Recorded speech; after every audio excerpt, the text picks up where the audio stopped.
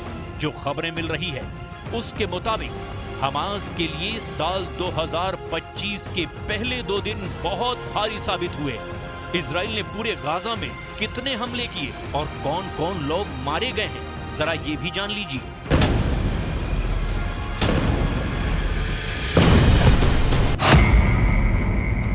मार दिया DGP, Hamas को कुचल डाला।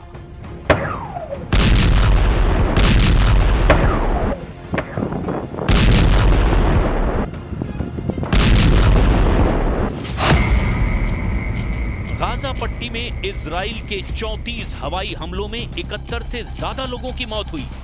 मरने वालों में सबसे बड़ा नाम फिलिस्तीनी पुलिस प्रमुख हैं, जो हवाई हमले में मारे गए। रिपोर्ट्स के मुताबिक इजरायली वायुसेना के हवाई हमले में गाजा के पुलिस बल के प्रमुख महमूद सलाह और उनके डिप्टी हुसाम शाहवान समेत 12 लोग मारे गए। जिस वक्त अल मवासी के एक टेंट शिविर पर हमला हुआ, उस वक्त गाजा के पुलिस बल के प्रमुख महमूद सलाह वहां पर मौजूद थे, जो इस हमले में मारे गए। फिलिस्तीनी मीडिया की रिपोर्ट के दावों के मुताबिक इजरायली एयर स्ट्राइक में नागरिकों और बुनियादी ढांचे को निशाना बनाया गया। इजरायली हमले में महिलाएं और बच्चे काफी बड़ी संख्या में मारे गए। गाजा पट्टी के खान यूनिस, जबालिया शरणार्थी शिविर, मध्य गाजा के मघाजी शिविर पर भी हवाई हमले हुए। इजरायली हमलों में 2025 के पहले 2 दिनों में जान गंवाने वालों की संख्या के साथ गाजा में मृतकों की संख्या अब 46,000 से भी ज्यादा हो चुकी है।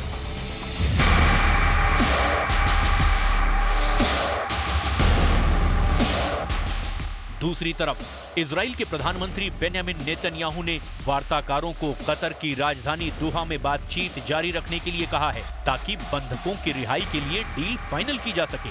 हाल ही में इजराइल और हमास ने समझौते में देरी को लेकर एक दूसरे पर आरोप प्रत्यारोप किए।